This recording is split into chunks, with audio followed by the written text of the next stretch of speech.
آیت تلاوت کی ہے اللہ جل شانہ کہ نبی علیہ الصلوۃ والسلام فرماتے ہیں لا يقبل اللہ الا طیبا، کہ اللہ جل شانہ پاکیزہ مال کو ہی قبول فرماتے ہیں۔ اس لیے مسئلہ یہ ہے کہ جس بندے کا مال خالص حرام کا ہے، خالص میں نے لفظ استعمال کیا، سود کے پیسے ہیں، رشوت کے ہیں، کسی کا مال غصب کیا ہے یا چوری کا مال ہے،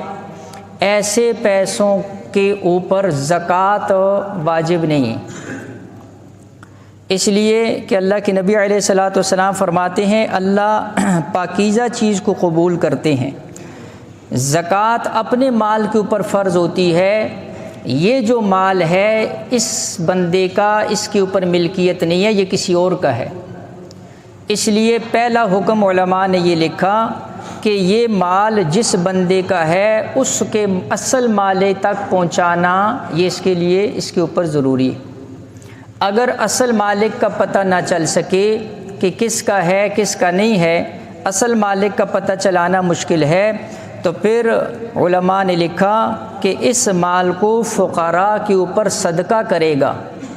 اس مال سے جو ہے زکوٰۃ نہیں ادا کرے گا۔ اس لیے یہ بات ذہن کے اندر رکھ لیجئے، ہاں جو مال مخلوط ہے، حلال بھی اس کے اندر ہے، حرام بھی اس کے اندر ہے، مخلوط مال ہے، مشکوک مال ہے، کاروبار کر رہے ساتھ اس کے اندر دھوکہ بھی ہے یا ملاوٹ ہے یا اس قسم کی چیزیں ہیں، لیکن صحیح چیز بھی ساتھ فروخت کر رہا ہے، تو دونوں آپس کے اندر مخلوط ہیں، اس کے اندر حلال بھی ہے حرام بھی ہے، تو ایسے مال کے اوپر جو ہے علماء نے لکھا پھر زکوٰۃ واجب ہوگی، مخلوط مال کے اوپر۔